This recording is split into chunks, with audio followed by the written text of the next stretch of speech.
Check it out. Nice big, look at the paunch on her. Look at that. Beautiful fish. Guys, the thing about the Pinjack is it's a really nice bait. I'm going to show you guys some of the features about the Pinjack. Okay, so let me put this girl back. If you check IMA's website, one of the features of the Pinjack is that it'll actually backslide. And what that is when you're running the bait along and you get on a log, what you do is you let your line get some slack, and what will happen is the Pinjack will actually slide back and it'll float up. So you come into contact with a log or branches or anything like that, you get some slack in your line, count to 10 or 5 seconds or whatever, and it'll actually come up and you can just start cranking it again.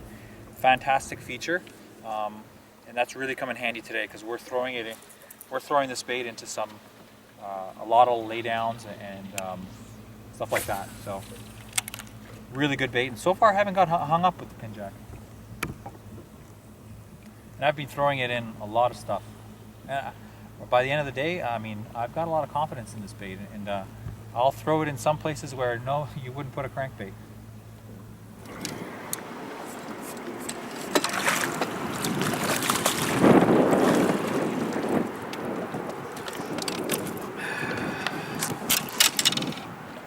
I want to talk to you guys about line. Okay, I'm using 15-pound fluorocarbon. This is Seaguard. You know, fluorocarbon, definitely recommended for crankbaits. It's got less stretch than mono. It's abrasion resistant, more abrasion resistant than braid, and it gives you just a little bit of give, and it sinks, so it'll allow you to get the crankbait deep in the water column. You know, it's the line you want to be using for crankbait fishing. For crankbaits, I use a slower reel. I'll use a 5-to-1, and I like Corrados, so 200 E5 right here. That's my crankbait reel. Some guys go faster. There's debate on how fast you want your crankbait to go. But honestly, I stick with 5-to-1. It gives me a nice slow retrieve. It runs the crankbait right at the perfect speed. And I know myself, and I know that I tend to reel in too fast. So for crankbaits, I'll go 5-to-1 because I'm always going super fast anyway. Some guys will go 6-4, 6-3. Got one. Yeah, they're on this Pinjack. So for this Pinjack, we're using a perch pattern. We ran into some smallies here. They're just loving this.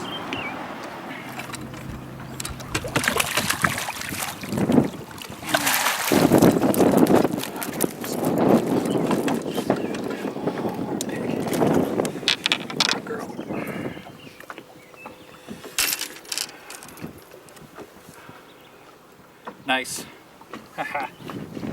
As I said, guys, I go 5-to-1 because I know that I'm a fast cranker and it runs crankbaits super good.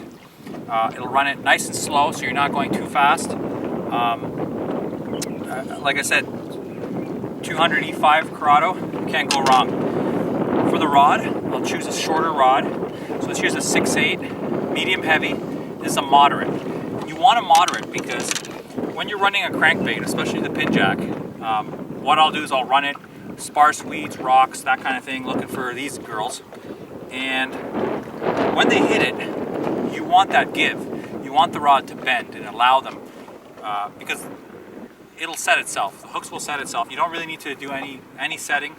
Just reel in a little bit faster, and this is the result right here.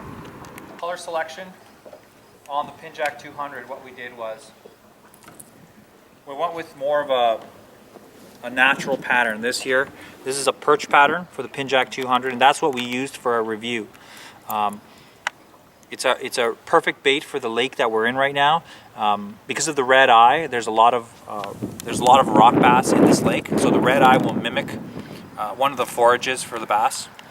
Also, it's got a perch pattern, so that's another bait fish in this lake. So this is a great color. This lake has clear water. The visibility in this lake is really high, so we went with a more natural finish.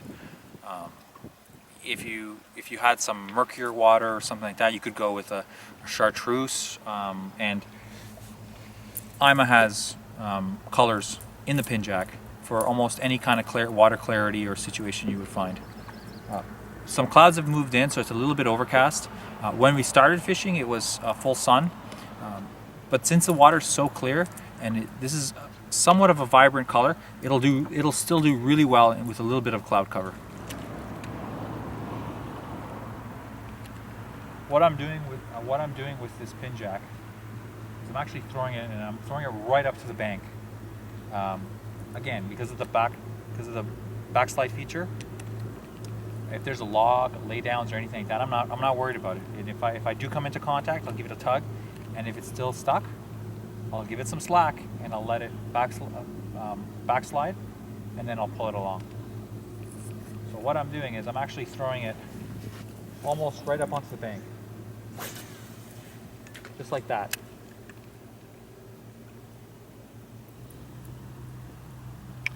One of the other things I really liked about the Pinjack that I found when I was running it is it's got a definite wobble, and you can feel that in the rod. And while you're running it, you can feel if it's getting fouled up, and that's really good, because you ever been using a bait and you're wondering, whoa, do I have something? Is it fouled up, or what's going on? The Pinjack's got a really nice wobble, and you can feel if you've got something stuck on the back of the hooks, or if it's fouled up or anything like that. So I really like that, and the bait really tells you what's going on, and that's something that's really is a really cool feature.